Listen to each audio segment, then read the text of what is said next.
Good evening and welcome to Gana shot. Gana shot में आप सबका स्वागत है। Bangladesh is on the boil again, and Bangladesh has been on the boil now very willy-nilly from 4th August 2024. But in the past 1 month, it started on a fresh boil. It found new heat, new water, new frogs which are getting boiled in Bangladesh. And that the whole story is coming out also. Right. We've been discussing Bangladesh pretty seriously over the past 1 month. Sometime a couple of weeks back, we did have a discussion on Bangladesh with General Gautam Murthy and General Vinod Bhatia. And it was a very interesting discussion which we had. We came out with a lot of issues. Uh, on Gunner Shot, we've also spoken of a lot of things. But the way things are going in Bangladesh, I thought I'll get a different set of views, completely different set of views. In fact, General Nair was also there with us the other day. So we're going to get a completely new set of views with General Kochar also joining in, and Brigadier Dahiya will just join us shortly. And we'll see where this country is going and what is it there for us. And since we have so many participants, without wasting much time, we'll jump into the whole thing. What I'd request all of you, sirs, is this. We know the situation. We know that, Khalida Zia passed away and Tariq Rahman wants to be the, heir apparent, and there are issues for it and against it. It's going to happen, right? And as far as BNP goes, he's the only thing, and they're not talking of any other leadership. But Tariq Rahman has got his own checkered past. He's the equivalent of Mr. 10% of Pakistan, Asif Ali Zardari. He's the equivalent with a more tangy background. Then the anti-Hindu, anti-minority issues are peaking. In fact, there more is to come.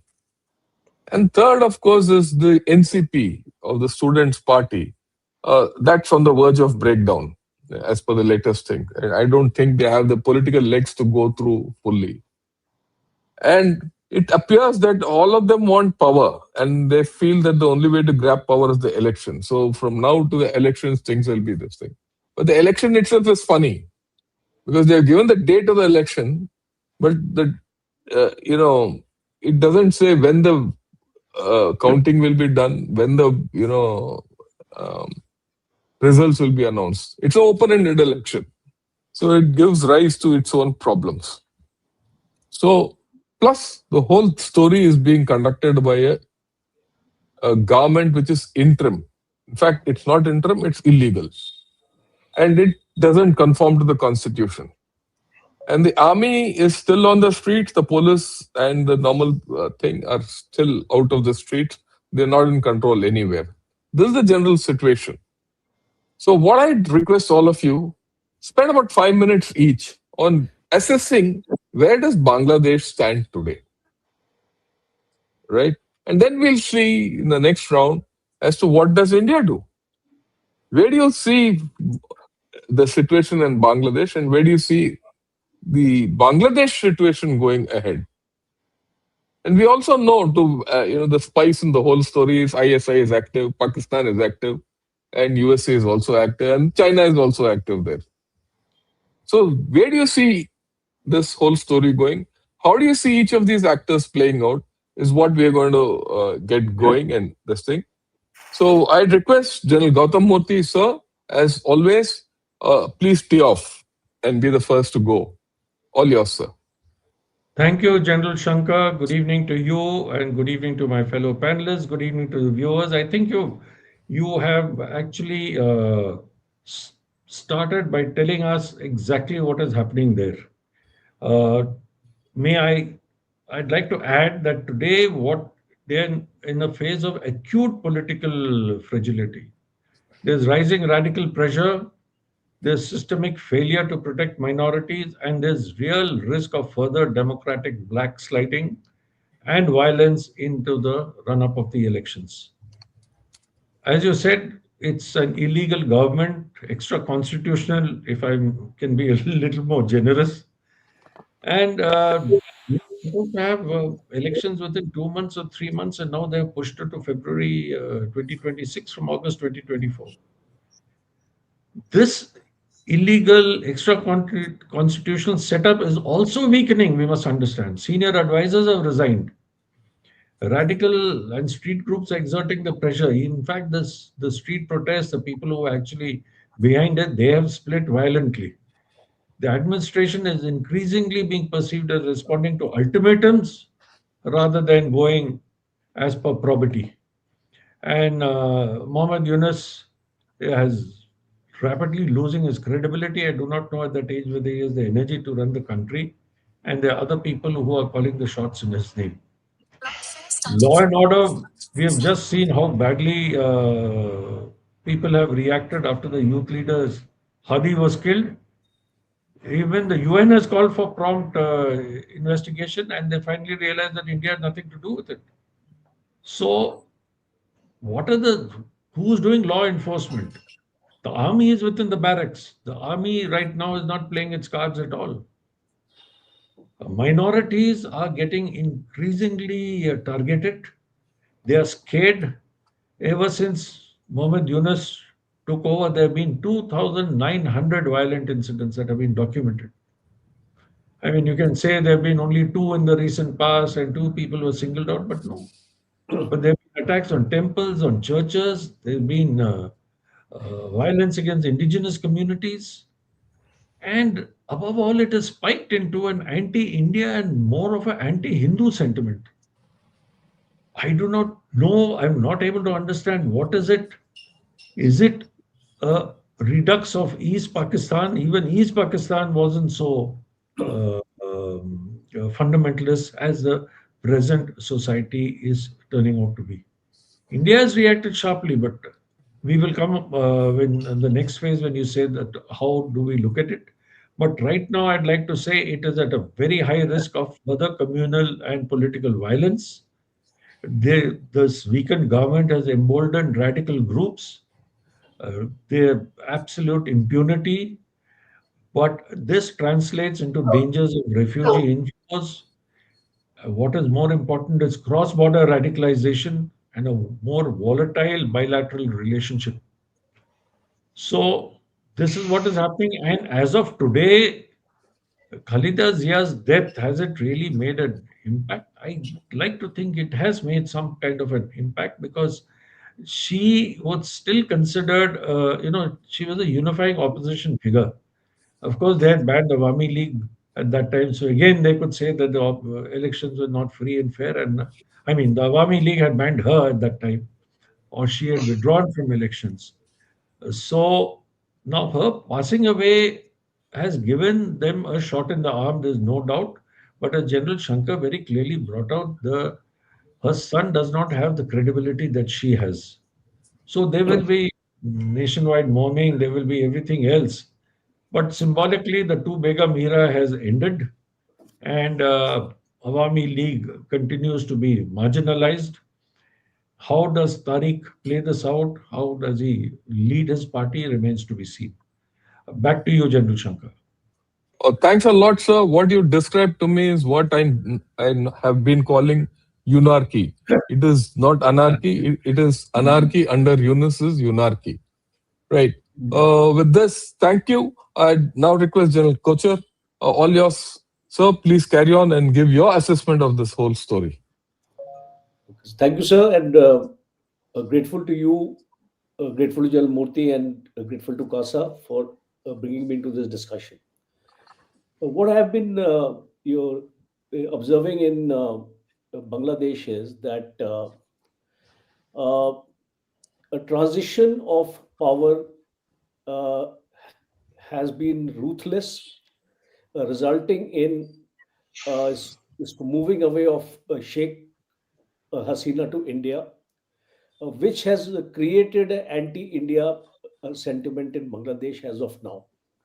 While speaking to a number of journalists of Bangladesh, one got the impression that there is a strong anti-India sentiment, especially among the youth, and we can call it as the Gen Z movement.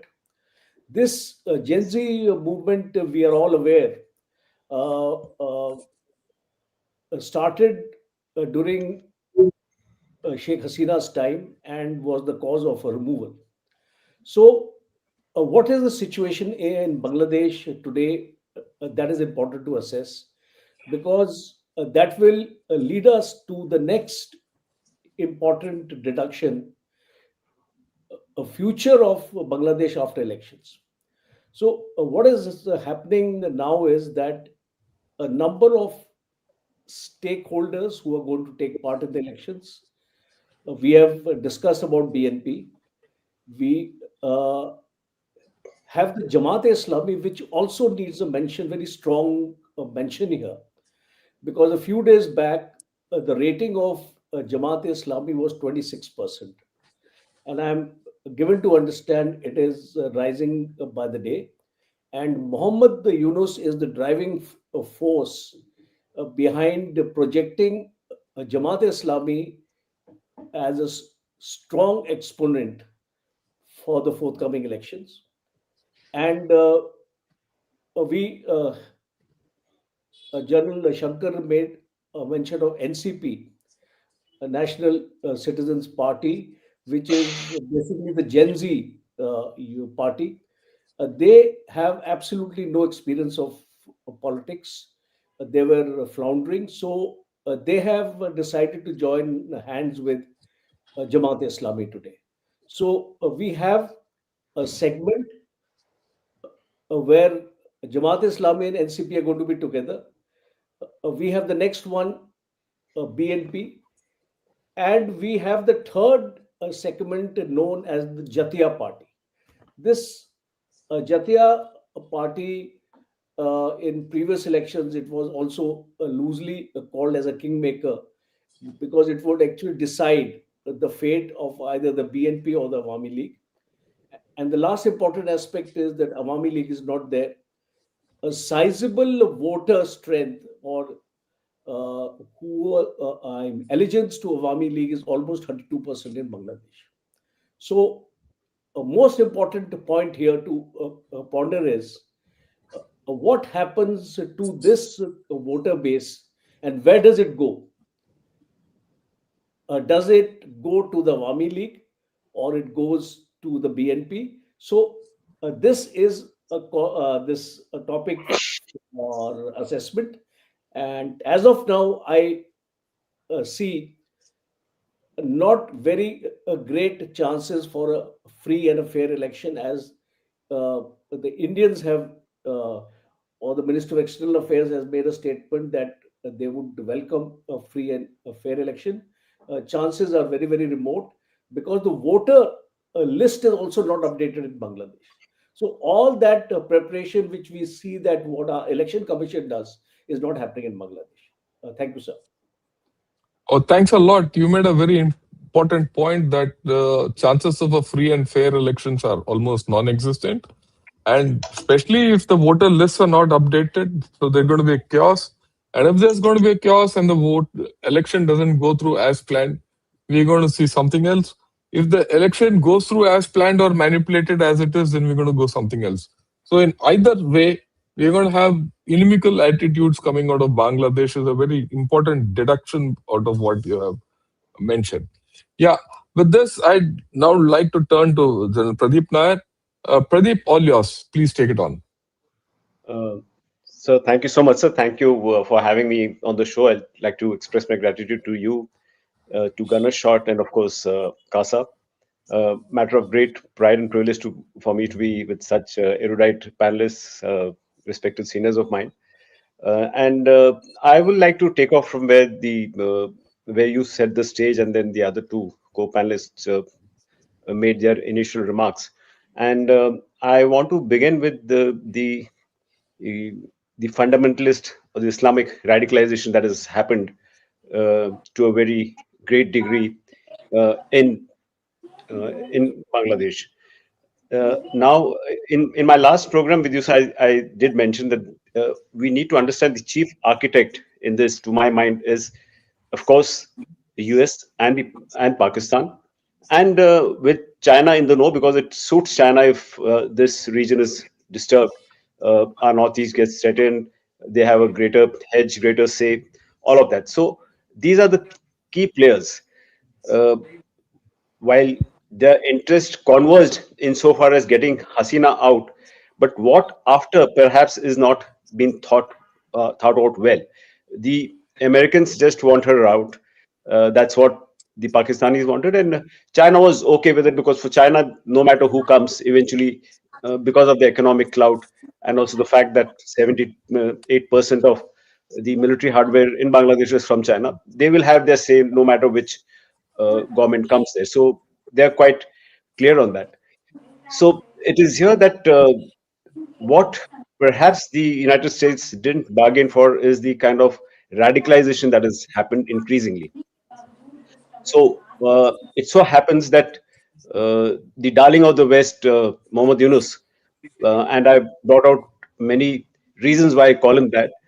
Very recently, just 2 days back, you had the Charge d'Affaires of the United States, who's now going back to the US. She met up with him, and if you read what she said they really acknowledge the great role that he's played under challenging circumstances. So, what great role has he played? There's been so much of violence. Economy has gone for a toss. It's mobocracy, as many people call it. There's no rule of law. So how can United States even say that we like to compliment him for heading Bangladesh under such turbulent times? So there is a clear-cut United States interest, but the radicalization part, of course, is what Pakistan wanted, and to a very great degree, they've succeeded. This is quite visible from all the images, the videos that we get. But alongside, I also want to make a mention that this is truly not representative of Bangladesh. And when I say Bangladesh, here I'm alluding to the rural areas. This sentiment doesn't pervade in the rural areas because all these mobocracy or mob right situations which you see are all Dhaka centric, some of them in Chotogram, uh, and some other cities, but they do not really represent Bangladesh. Having said that, with Awami League having been banned, and let me now talk about the elections, which is what is now staring in our face. What works in Yunus's favor is the date of elections should keep getting postponed. And General Kochar and both General Murthy brought out very well as to one is not very sure that these elections will be held at all. That's my point of view. And if this violence increases, which it will, let's go by what Hadi's organization just made a statement yesterday. The Incloud, his group made this statement that we want. They've given 4 conditions. They said, one, we want this complete. Whoever is involved in the killing should be brought to trial, and the trial should get completed in 25 days. They've just given the government 25 days. Is it going to happen? Unlikely. Second thing they've said is any Indian who's working here in Bangladesh for whatever work permit, he should go back. Third, they've said is there is a cleanup required in the intelligence agencies, and all those Indian agents, this word has been specifically used by them, should be handpicked and should be thrown out. And the last point, again, pointing towards India, they said Bangladesh should take India to court if it does not send back people who are now staying there, obviously alluding to Sheikh Hasina. So what this is clearly indicative is of the fact that going forward, these levels of violence are only going to increase. Yunus thought he would be able to control, but it's going to go well beyond him. I won't be even surprised for 2 things. One is if the elections get postponed, and if Yunus is even thrown out before that because of increasing sentiments against him. Now let's look at the political parties. General Kochar made a reference of the parties that are there, and I'd like to start with Jatiya Party, which is the party of the former President Ershad. He started that party. What has happened very lately is many of the NCP now NCP has now a tie-up with Jamaat. So which are the parties today? It's either BNP, which as per General Kochar, which he rightly brought out, the US group mentioned that 30% votes likely to go to the BNP, 26 to Jamaat. Now, NCP, the third one, has joined hands with Jamaat. In the process, what has happened is there are some very important leaders of NCP, the student, the Gen Z, they have left. They said, no, we'd rather fight these elections as independents. So within the NCP itself, there is a divide that has happened because some of them know what it means to join hands with a party like Jamaat, Jamaat. because after all, Jamaat was not in favor of Bangladesh emerging as a country. So there is a baggage that the Jamaat carries, and which Tariq Rahman also mentioned in his speech. He made this famous quote, equidistant from Pindi and Delhi. Though practically that's not the sentiment as we see it. But in the elections, what is a cause for worry is if the Jamaat gets an upper hand. But it so happens today as we speak, Begum Khalida Zia has passed, and surely there is a lot of sympathy wave that will work in his favor, Tariq Rahman's favor, notwithstanding the checkered career that he has had in the past. But today, all fingers point out that he's actually come to power if elections are conducted today.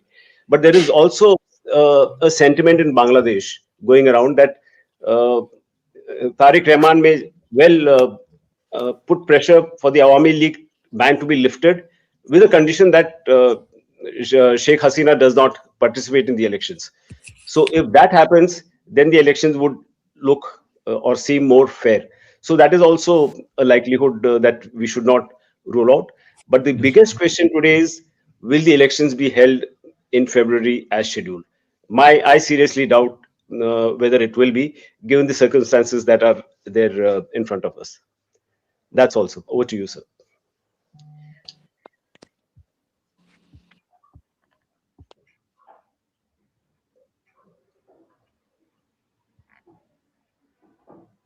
Sir, you're muted, sir. Muted. You're Shankar. muted. Yeah, thanks a lot. You covered a lot of ground today. The biggest question which you have raised, like everyone else, is will the elections be held? If held, what will be the outcomes? And what will be the composition of the government? All fingers point to the fact that it doesn't matter at this point of time who comes up, it will be anti-India. That is for sure, because the one party which could have been slightly pro-India, Awami League, is being kept out, and I don't see it coming back, into power or being even allowed to, contest elections, unless they have something like what happened in Pakistan. They are allowed to contest as independents, like what happened with PTI. But that's a different thing. We'll see how it goes. With this, I'd request Brigadier Rumel Dahiya, sir, so your views, but 5 to 6 minutes, and your assessment of the situation as it stands, and then we'll take it forward. Over to you, sir. Thank you, sir. Thank you for the opportunity to share my views. Firstly, is that we must always recount the history of political violence in Bangladesh. Seldom, if ever, any regime has had a peaceful time while in power, or any party has permitted others to perform properly. And so, right from the founder of the nation, Sheikh Mujib, who was accused of authoritarianism right from 1972 onwards, and ultimately, of course, we all know what happened in 1975. And thereafter, a very quick change of governments, first with Khondekar Mushtaq Ahmad, then another military ruled government, and then finally Ziaur Rahman coming to power. Now, another feature that we saw of this is that the military was always divided. And often it was the military officers and military men who actually went and butchered senior leadership. So we must always consider this thing we must keep in mind, that the military is unreliable, military is divided, and it's politicized. So there are people, the same, the forces intelligence, sometimes when it appears to be reasonable in dealings, the moment the regime changes, the same sort of forces intelligence starts behaving in a very, very different manner. So that is one thing.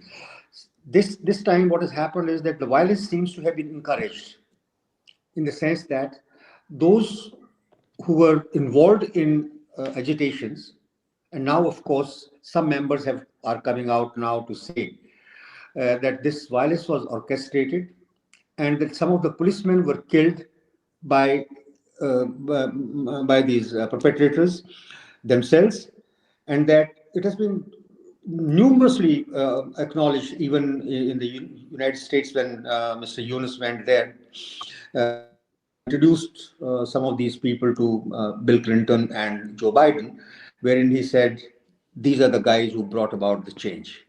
So all this seems to be orchestrated. So that goes beyond doubt in any case.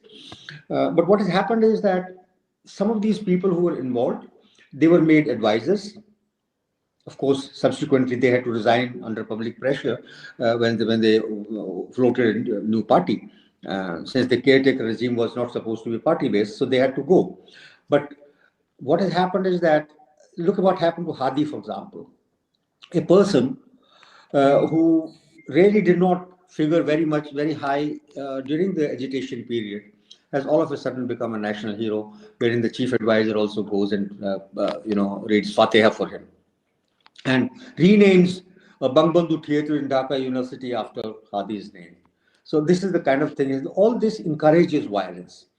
When the judges are forced to resign, because some of the agitators go to their cabin and say, "We want you to resign, or you'll see the consequences." The professors are resigning, the government officials are resigning. So if that has happened, that means the violence has been encouraged and tolerated and encouraged. So that is one part. Under these circumstances, no party that comes to power will have a free run.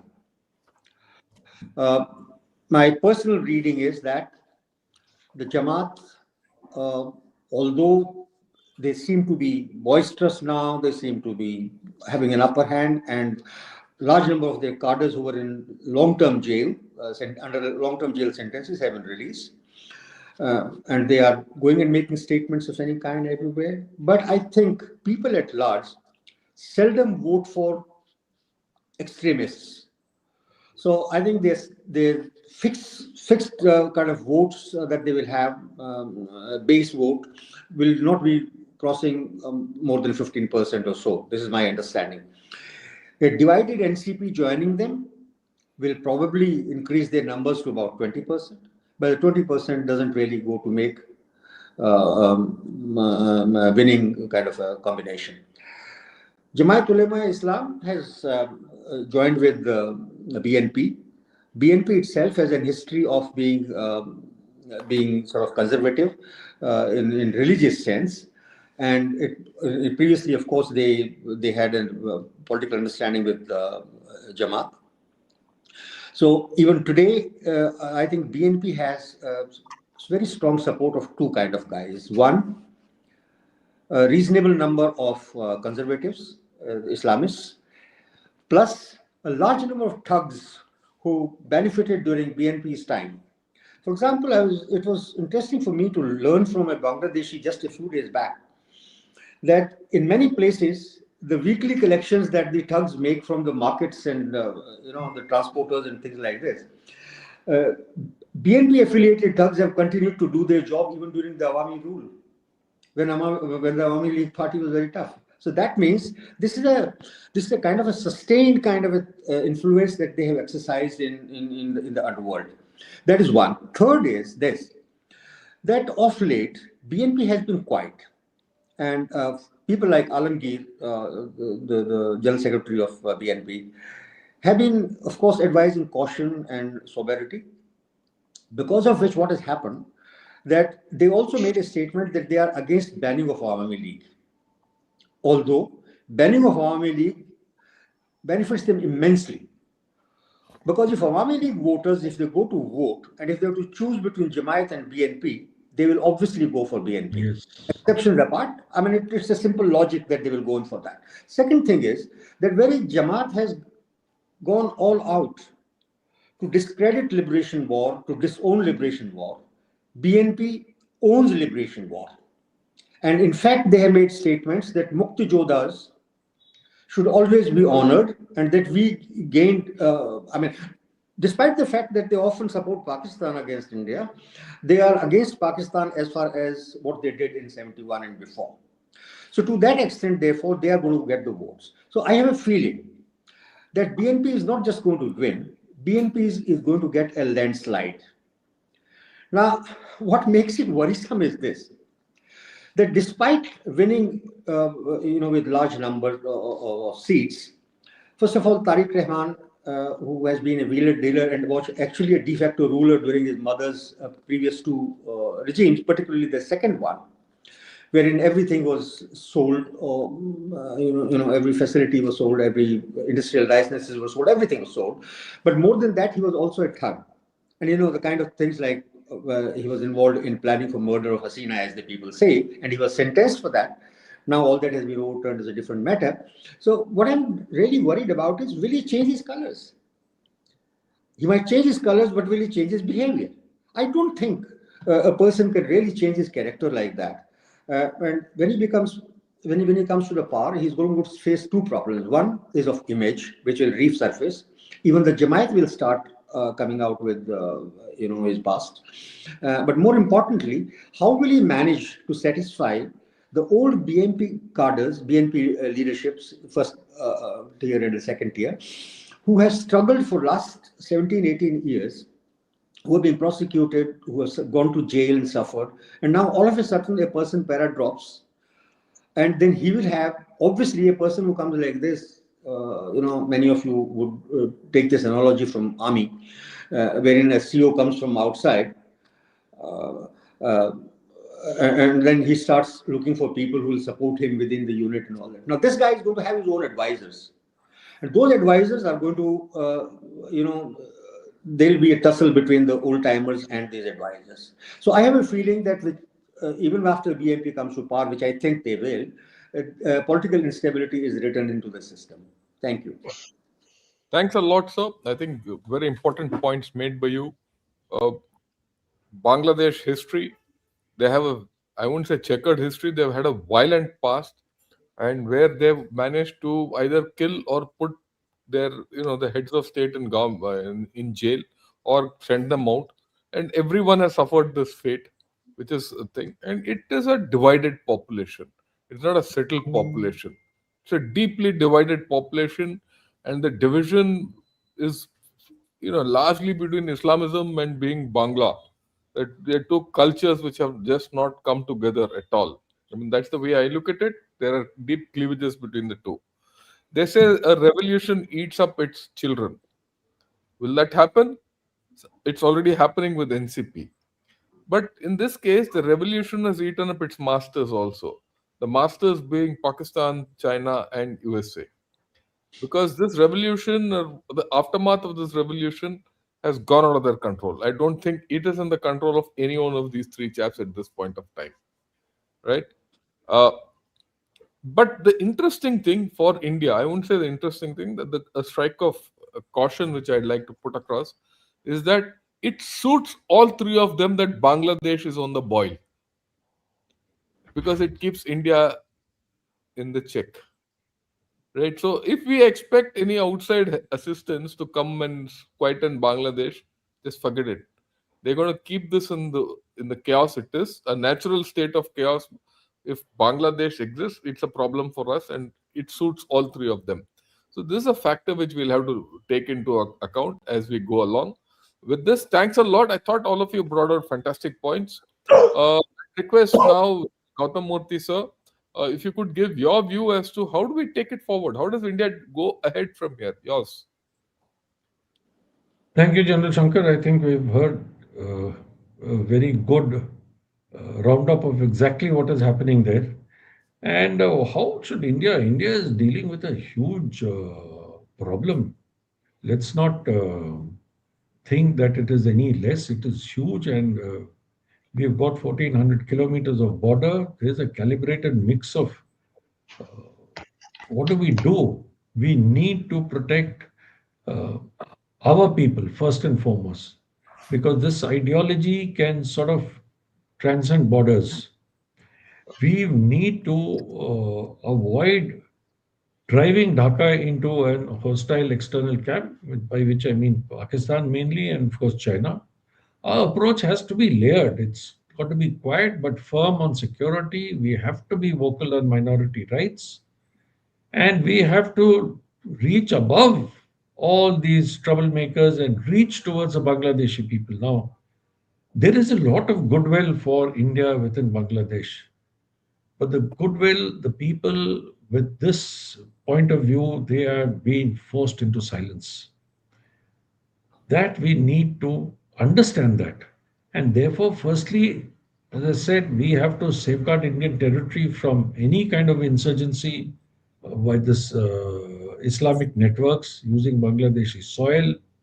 Uh, we are aware that the ISI has got very, very active there.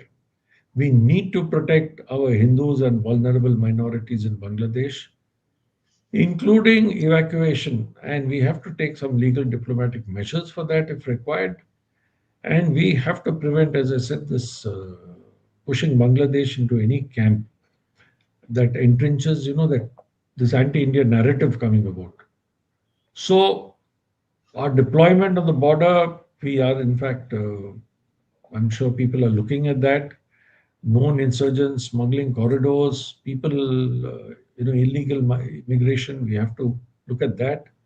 We have to prevent militants from taking security. We have to, wherever we can deliver dossiers on anti-India elements, we have to ask for action. Above all, elections in West Bengal are forthcoming. Assam will also be forthcoming. We have to prepare our state police and central forces. We have to ensure there's no communal flare-up linked to the events in Bangladesh. Clear messaging that law and order will be enforced impartially, and I'm very clear when I say impartially. We have to look at various diplomatic and multilateral levers. I'm sure you can speak more on that. How do we maintain pressure? And what mechanisms, international mechanisms, can we use, like the UN human rights mechanism, like-minded partners? We have to, look at BNP as a probable partner. We have to look at, we cannot look at Jamaat as a partner. I completely understand that. If that happens, God only knows what our relationship will be. We will have to then, probably the Bangladesh Army is one organization we have not spoken about so far. I think the Bangladesh Army will have a very important role to play. And military to military relationship is good. I have recently met an officer who has returned after the Bijoy Divas celebrations at Dhaka, and he was extremely positive about the relationship because he had worked, he's a 1970s seniority officer. He was worked with the Mukti Jodhas, and he maintained a very good relationship with them. So he came back with some uh, really good news. So that is one positive side that we do. And we have to, as I said, reassure the Bangladesh public. We have to continue with essential exports of food grains, fuel, electricity, medical visas, scholarships. We have to continue in that cultural programming, although the Islamists are against all culture of any kind. Uh, but as you, General Shankar, you correctly brought out, there's a clash between the Islamists and the cultures. Now, am I a Bengali first and a Muslim second, or a Muslim first and a Bengali second, or both in equal measure? I'm not talking the Islamists. So then, people themselves have to take the call. We have to preserve core connectivity with Bangladesh. All our projects must continue. We should avoid any blanket sanctions. We must use our positive leverage for moderation. So basically, we have to keep a response and not give in, to hyper ventilating TV interviews. Some people are giving and ensuring, speaking the language of the street. We have to maintain a dignified yet strong response to Bangladesh. Thanks a lot, sir. That's all that I have to say. Thank you very much. And May I request, because I have another appointment, if I could Please carry on. leave right now and we could continue with this. Thank you, Thanks a General lot Shankar. for your valuable views. That India has to have a balanced attitude, a strong but a sensitive attitude towards Bangladesh. Over to you, General Rajan Kocha. Your views on as to what India should do, what is the role we have to play and the way ahead. Yours. Thank you, sir. First of all, most important is the result of the election, because it's not very far off. And let's take a reasonable assumption that elections will be held. So I don't see any degree of your apprehension to suggest that the elections will not be held. So elections will take place, and and I agree with the assessment of Brigadier Dahiya that BNP stands a very good chance of coming into power. And a second important aspect is we'll also have to see the voter turnout, because if there is a large voter turnout, then it goes in favor of BNP. And according to a survey of 2021, there are approximately 65 million uh, Gen Z in Bangladesh, constituting almost 40% of the population. So this is an important figure. Why I'm saying this is because these are the people who are going to make a change in Bangladesh for the future. We have seen it in Nepal. It's been happening there. We have seen it in Yeah, Sri I Lanka. agree. But what do we do? Okay, now coming to the question that what do we do? The first aspect is that whosoever comes to power, and I would like to differ from here, even if it is a Jamaat, we'll have to get into a communication with that government and recognize that a particular entity as the ruling party of Bangladesh, come what may, because it's extremely important. We have to understand here, Bangladesh may go China way, Pakistan way, or any way, but India is the only country which shares a land boundary with Bangladesh. 90% of the land is on these five northeastern states. So it is extremely important for the stability of India, because we have a porous border there, 4,096 kilometers of border. We cannot have a, a state as our neighbor, Yeah, just like Pakistan. So it is, in the interest of our own security, that we establish a cordial relations. Now, the most important aspect is what happens if a demand comes from BNP or whosoever is in the power to hand over Sheikh Hasina, because this aspect is extremely important to get highlighted after the elections, because in case India wants a cordial a relationship with Bangladesh, they'll have to take this call, because I don't think we can keep her long in our country. We can send her to some other country, some other like-minded country, and two, three names are doing the rounds as of now, because that would make all the more easier for India to establish a kind of a goodwill with the new government, because right now that has been a stumbling thorn in relationship between Bangladesh and India. So I think that will be one call we'll have to take.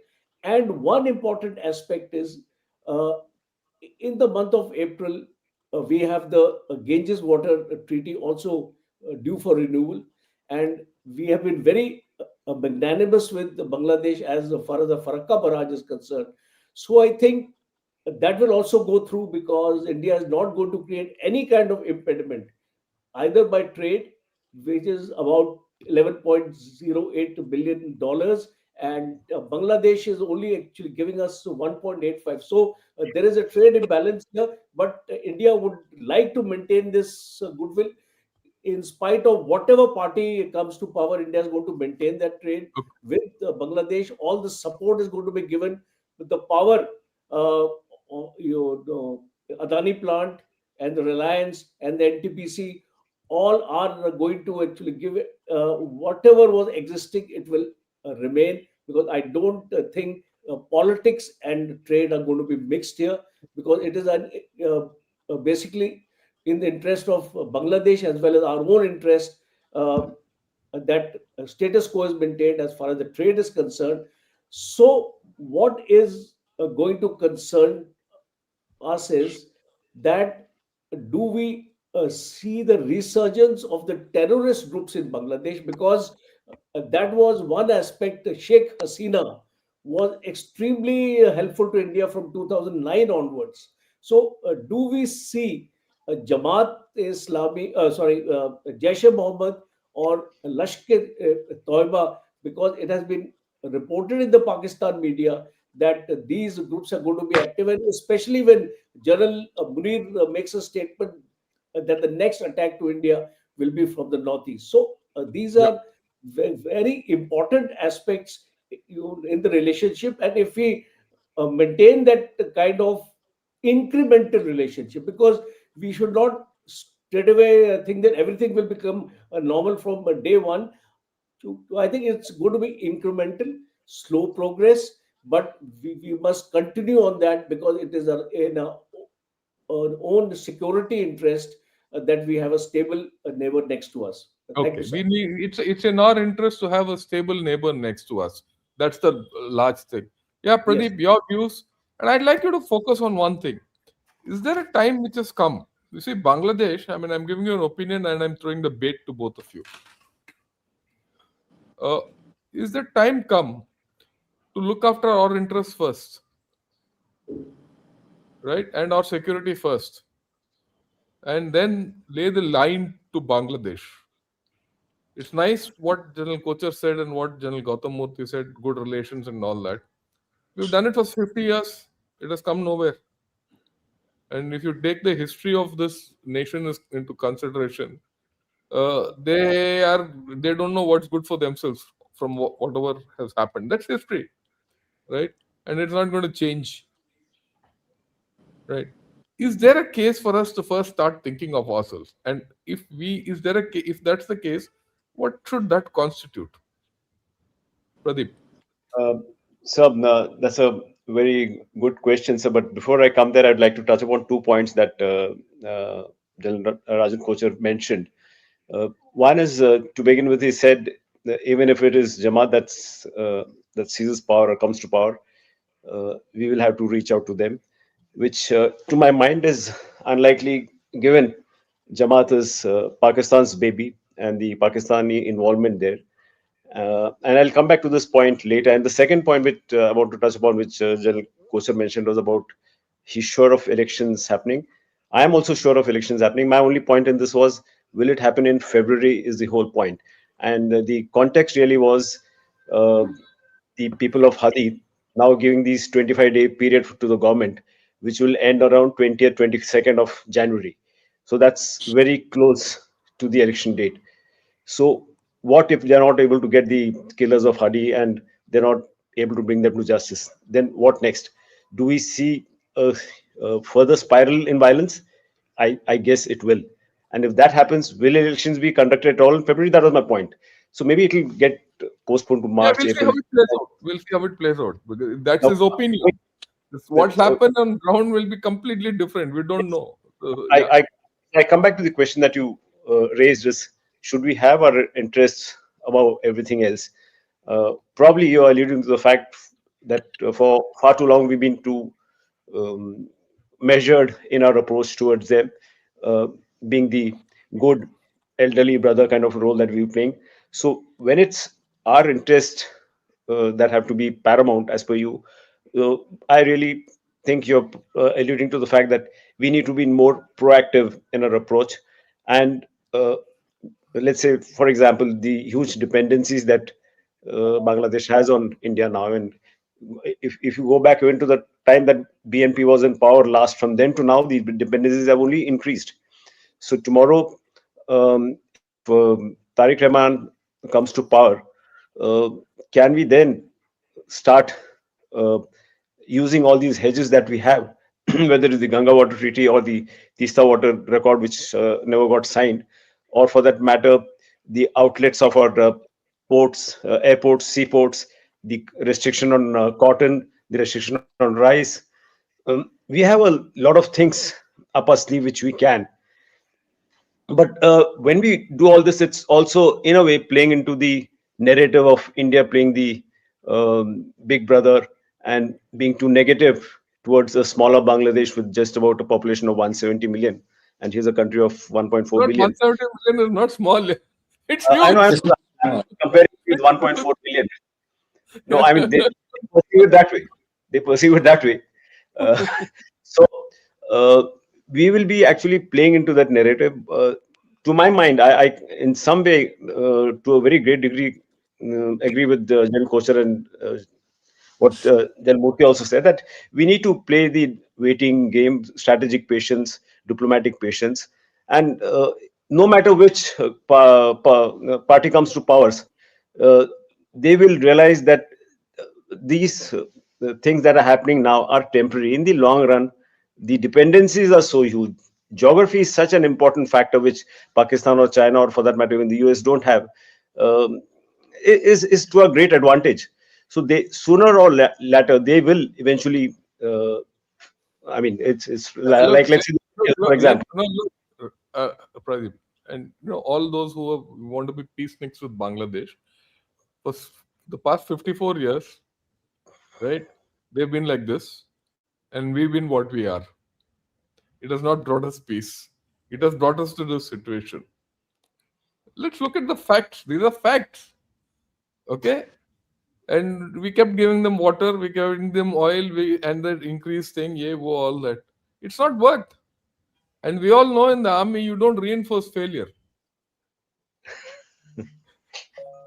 What? Uh, I mean, I'm calling all of you out for a different way of thinking. Can't It's more, reinforce failure, and we have failed in Bangladesh. Let's accept it, right? we have, And to the extent that we didn't smell the coffee we didn't. of what was happening. Right? You can't, because it's like that. Like that's what I go with what Brigadier Dahiya said. You look at the history of Bangladesh. They've killed every leader of theirs or thrown every leader out, and they've killed each other. This is their history. You think it will not repeat? Right from day one, they've been anti-India. Why did Ziaur Rahman go to take Bangladesh army towards China? Anti-India. Why is it that all of you are taking statistics saying 80% of Bangladesh army items are from China? Why? Who's their enemy? India.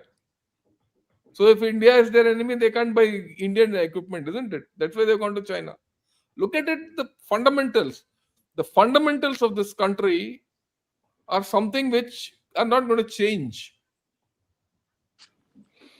The divides in this country are not going to change. So my proposition is, if that is the case, just a minute, I'll get back to you. If that is the case, is there a case for us to change our track? So continue, please. I'll get back to you, Rajan. okay, sir. So my point in all this was the current narrative is so much anti-India, thanks to the social media and the other media, and of course the involvement of all these countries. So if we further feed that narrative of being anti them, will it really help us? No, I'm Uh, not saying, and please in understand. what I ways? think you've not got my nuance. Let me put my nuance across. And that's what I'm trying to get at. You don't have to be anti-India. Being pro-India doesn't mean being anti-Bangladesh. Look, I'm saying being pro-India isn't being anti-Bangladesh. Is there a logic in what I'm trying to say? And is there a path which There, comes out of that? there is logic in what you're saying, but this binary is what has actually been created by people who have vested interest there. But that is not, and that's what I said in my earlier submission also, that that is not how the masses, by and large, most of them in Bangladesh, that's not how they view it. This outrage that you see on the visuals is not really representative. That's what I get from some of my friends who are there in Bangladesh when I speak to them. That's what I get from them, though I've not been there very recently. So we need to keep those sentiments also alive. There are dependencies which are mutual, both way.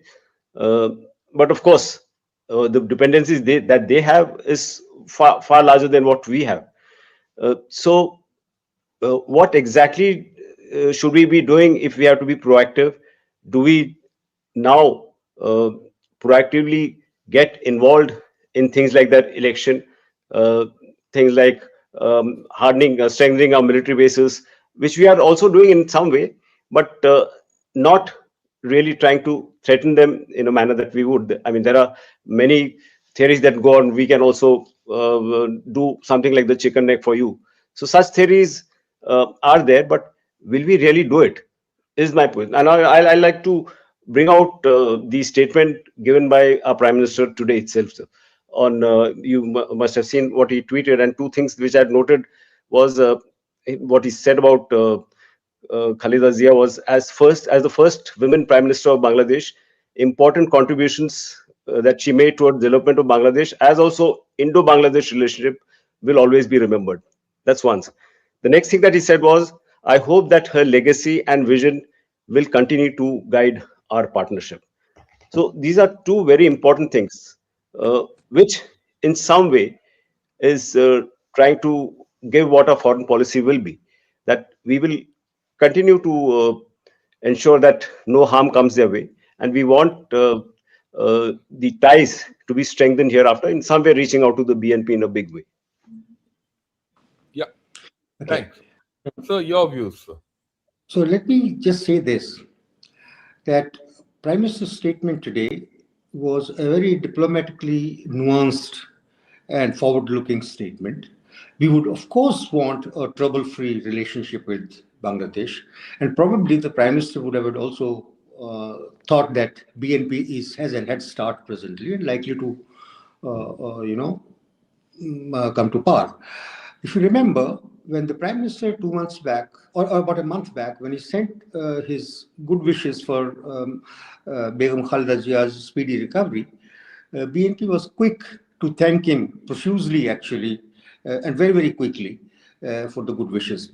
You know, this partly flows out from another thing, that whichever party comes to power has to have India on its right side. And they don't want to burn the bridges. As it is, there will be a large number of people, noisemakers, who will be putting a roadblock in good Indo-Bangla relationship. So if the party coming to power itself starts being against India, then we'll have a difficult time. But let me, 3-4 issues that quickly let me address. One, is Sheikh Hasina going back? Sheikh Hasina is not going to go back at all. It's not just a question of trying to please government in Bangladesh. You see, just remember what happens to the trust that India loses in case they send back Hasina. Who is going to support India tomorrow? That's number one. Second, Tariq Rahman is a convicted felon who stayed out for 17 years. How dare he ask Sheikh Hasina to be reverted immediately? So let's look at, we've discussed that. Let's look at what we have to do. What does Okay, India what do? we have now, when we say That's what the we point. have to do, we also see as to what are their problems presently. Their problems are youth want visa, youth want to go out, they want their people to flood India. Now look at the situation. Either side of Siliguri corridor, the demography has changed tremendously. And in Assam, by the time the next census comes, 40% of the population will be composed of Bangladeshis. Thirdly, remember that in areas like Dhubri, there are 49 kilometers of riverine terrain where there are no floating POPs, no patrolling and things of this nature that's done regularly, and therefore the people keep coming. I think India must first put its interests up and ahead by making sure that no illegal immigrant comes inside India. And for that, our border guarding forces have to start becoming nationalistic and responsible, because partly it is because of them that this demographic invasion has taken place. So that is number one. Secondly, as far as the terrorist support is concerned, any next government that is going to come is going to be less friendly to India in this respect than what the Awami government was. We must be sure. But however, this is going to be a pinprick hereafter. We are much better prepared. Quite a lot of our border is fenced. The rest of it must be fenced quickly, so that the chances of illegal immigrants coming or the insurgents coming in from that side is going to be minimal. In any case, in next couple of months' time, when the left-wing extremism is obliterated, I think the government is going to focus more on Northeast. Because it's a long pending attention to Northeast Manipur as well as this, and now Bangladesh situation has made it mandatory for us. We should do that. Thirdly, you see what in the past we have seen that any time an issue was raised between India and Bangladesh, they were ready with the next list of demands against India and next list of grievances. Now we must make sure that for anything that we give, they also concede simultaneously. So obviously the rhetoric must be out. Rhetoric doesn't serve anybody's purpose. But at the same time, we must also put our red lines up front. Yeah. So that be more we should transactional. we If I should be put it in absolutely, one word, we should be Trumpish. Be transactional. absolutely. So I think this happens with river waters. This happens with anything else. They cannot have a free run of. They'll get whatever they want. If they want, let's say, for example, if they stop the present arrangements of cargo going from our side reaching Agartala and all that, then obviously the Nepali power and the Bhutanese goods going to India will also have problems. They will also be restricted. It's not going to be a one-way street at all. And let me also say, as a final word, the geography and the relative power makes it adequately clear to anybody who looks at the situation objectively that Bangladesh can't go anywhere else. They can happen pinpricks. They now know how Maldives has benefited, how Sri Lanka has benefited, and how Taliban have benefited. The people, so they have this model in front of them. They can only benefit by being reasonable with India. Thank you. Thanks a lot, sir. That's a fair one. Yeah, Rajan, you had a point to us. Briefly, sir, I just would like to and encapsulate a few important aspects. The first is that the BNP government was there in power earlier, and not very good relations with India. Still, we maintain that kind of semblance of congeniality, and a lot of communication was there, and trade was also normal. That was one aspect. So we need not do anything coercive. Even if BNP is in power, we can still No, manage that's this. not the point. You want the government to be not coercive with them. Fine. No, Next. no, I don't Yeah. want. Second aspect is what Brigadier Dhaya actually mentioned about the border. We have not been able to fence the Myanmar border, and it's very, very difficult. And there is a border agreement of 1975, which says that no defensive structures can come up 150 meters from the border. So that aspect will also have to be looked into. Okay, I will And look there into. are large number of villages which are heavily populated on the border itself. So the movement of people, and my last point is infiltration. We keep on talking about. It's very, very difficult to curb this, especially in this kind of That's okay. But what do we structured. do? We know the problem. What do we do? So we will not be able to do anything. That's what I'm Okay, trying to fine. tell You you. say that we don't have a solution. I mean, We what you're don't trying have. to say is we can't do anything. Right now, we can only do Okay, this fine. kind of polling and things like Fine. that. So Thanks that's a all. lot. I mean, I understand your viewpoint completely. You're mentioning that Bangladesh, India should be nice to them, and whereas we can't do anything to them. That's a position which we have to really rethink, right? For far too long, this is my last proposition. In fact, it's not a proposition, it's my own viewpoint, right? For far too long, we've tolerated this nation to do what it wants to do. And Exactly. it's right. And we have never succeeded. And we have done it at our cost. And the only thing it has resulted is in more anti-India feelings. That So must have it's a consequences. yeah, and it's a moot point. They've always collaborated with outside forces. So if you do the same thing, you will get the same results. So what is it? Again, I reiterate, I leave it as an open question for all of us to think. That look, I'm not saying be anti-Bangladesh. You don't have to be anti-Bangladesh, but you have to be pro-India. There's a nuance in between which we have missed. And it's time we put on our thinking caps and started thinking about it. And I'll leave it at that. I mean, maybe that this is what at least my takeaway has been after having done about 8 to 10 webinars and talks on Bangladesh and seeing all these people who are commenting, and a lot of them comment from Bangladesh also. This is where it is, right? If you think we are getting, and let me also put it across to everyone beyond who are watching, if we think that the Bangladesh people owe anything to us for liberating them, we are mistaken. They owe nothing to us. We have given them nothing. Leave it at that. It's a good memory. We've done a war against Pakistan. Finished. We have to move on. Let's not expect anything from Bangladesh. That's the biggest lesson which I've learned in the past, 1.5 years, which I've been talking of Bangladesh. We have to move ahead. And we should let go of the fact that Bangladesh is our friend. It's not been our friend. So let's be clear. Good relations is good relations from their side also. It's incumbent on Bangladesh to maintain good relations with India. It's not a one-way street.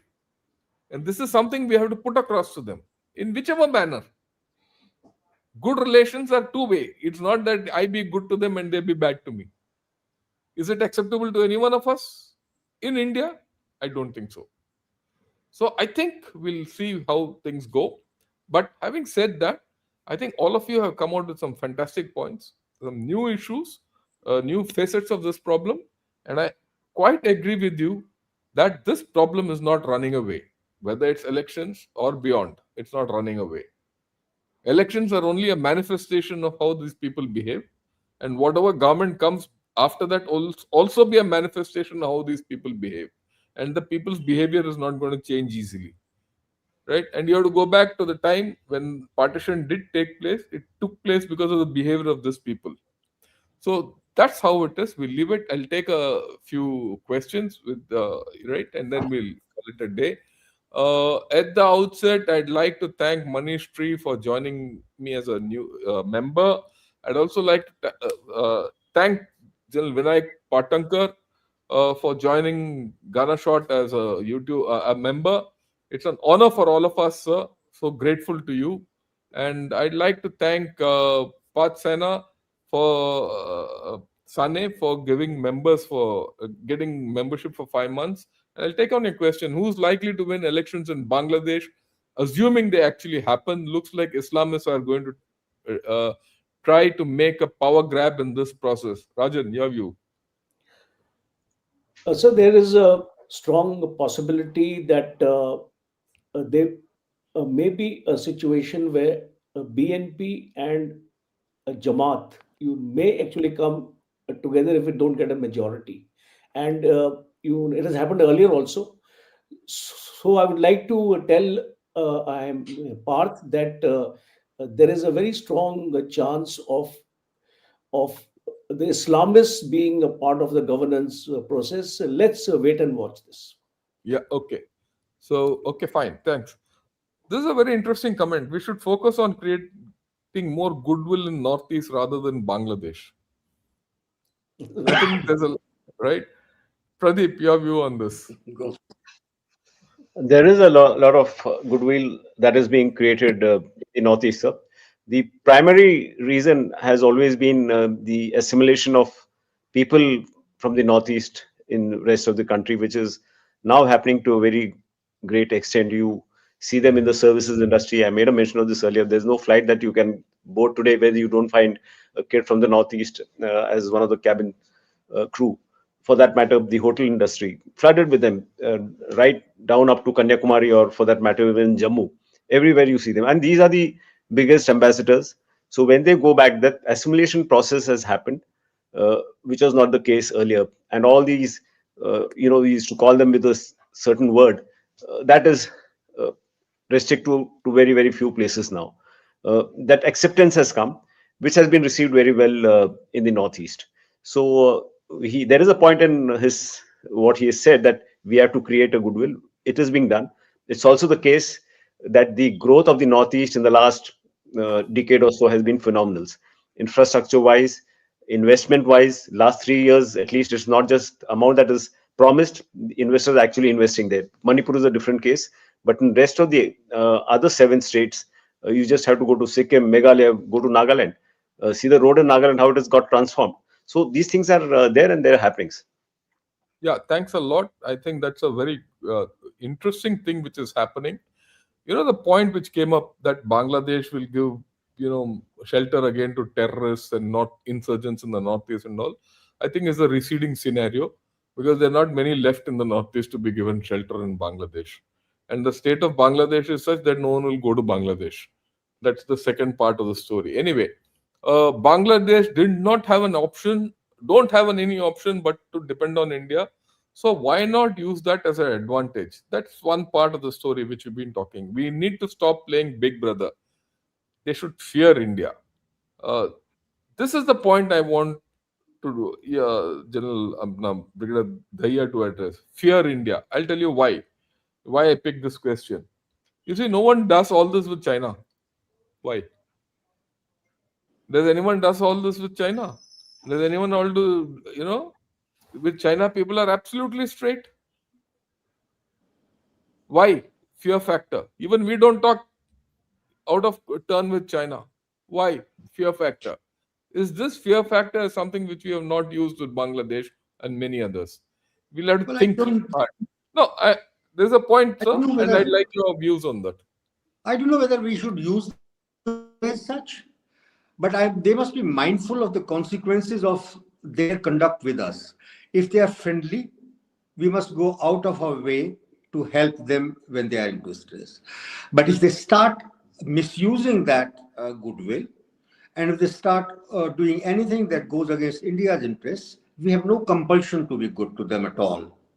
And their hostile actions must have consequences, and those must be demonstrable consequences, and we must not feel apologetic in taking those measures, because that is what makes the main most of the people will start realizing one thing, that it is advantageous to be friendly to India and not to act against its interests, because it's going to hurt their own interests in case they do so.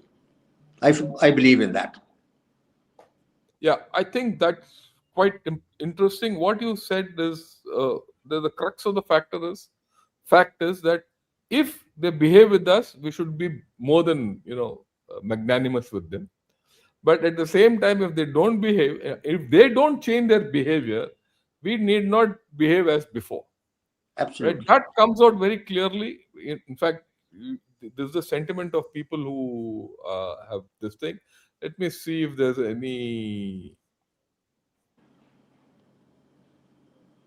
Okay, this is a view from Bangladesh. Okay, Dungawai.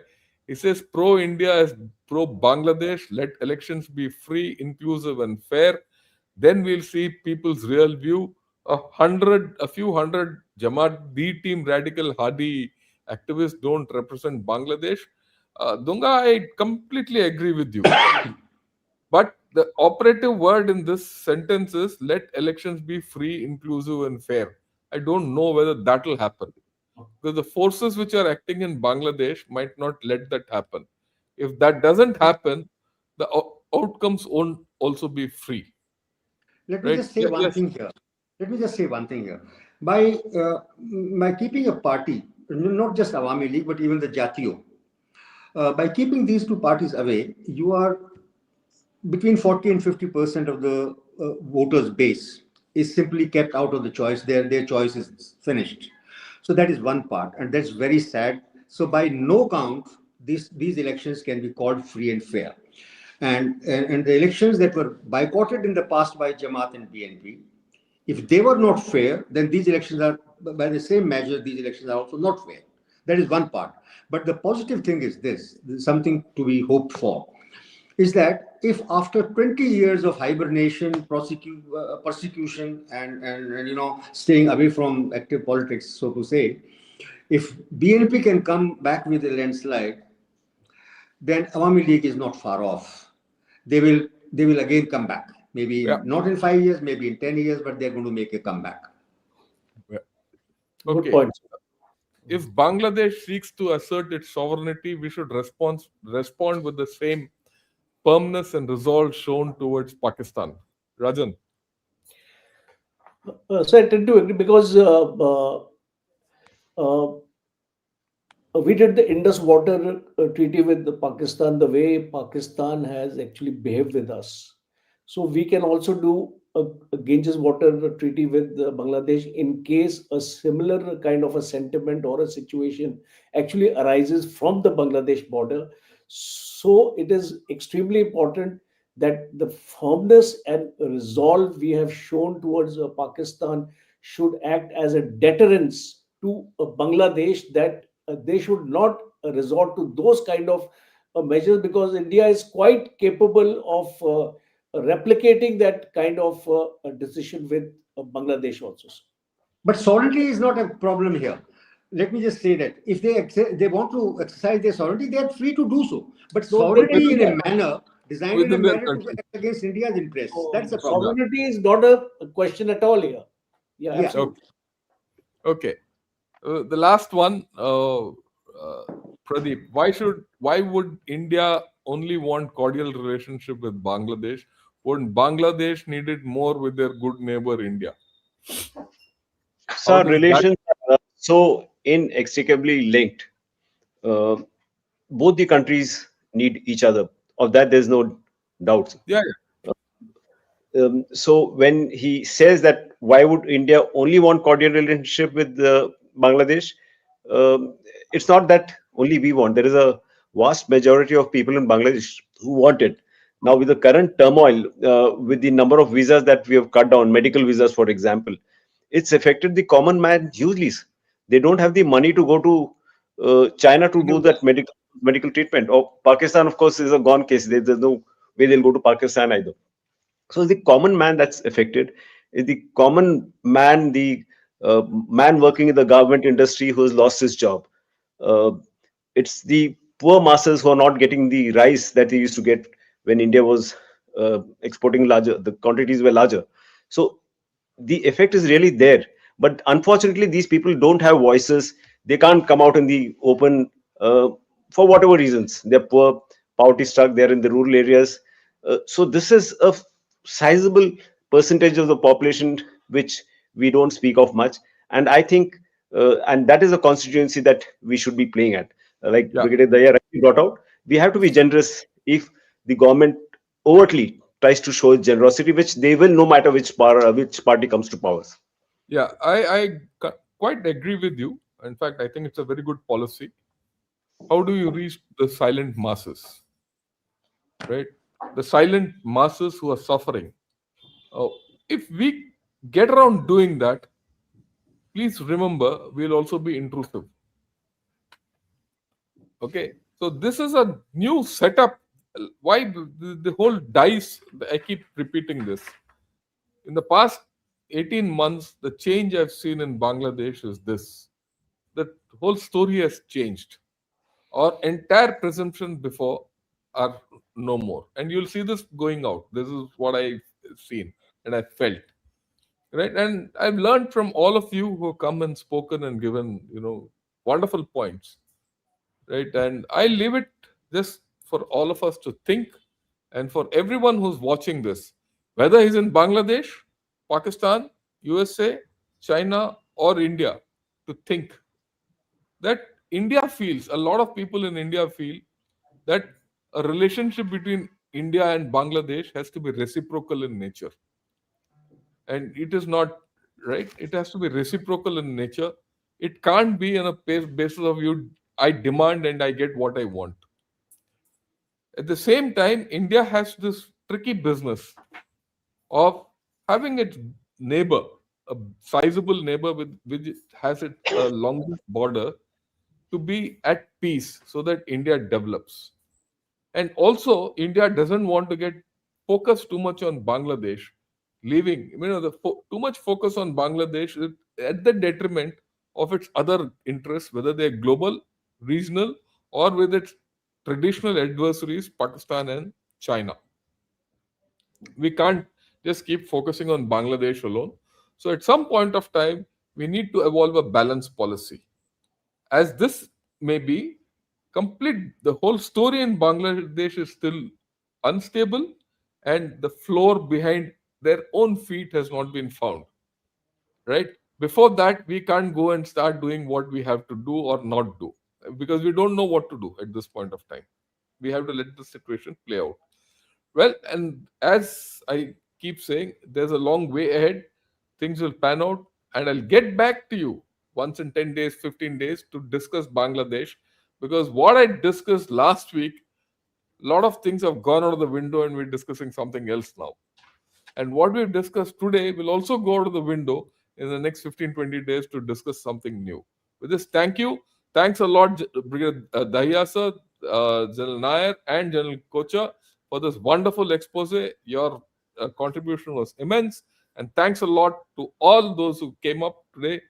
Good evening to all of you, and Jai Hind. Thank you. Thank you, Thank Sir Jay. you. Thank you, Thank you, sir. sir. Jay. Bye. Bye. Bye.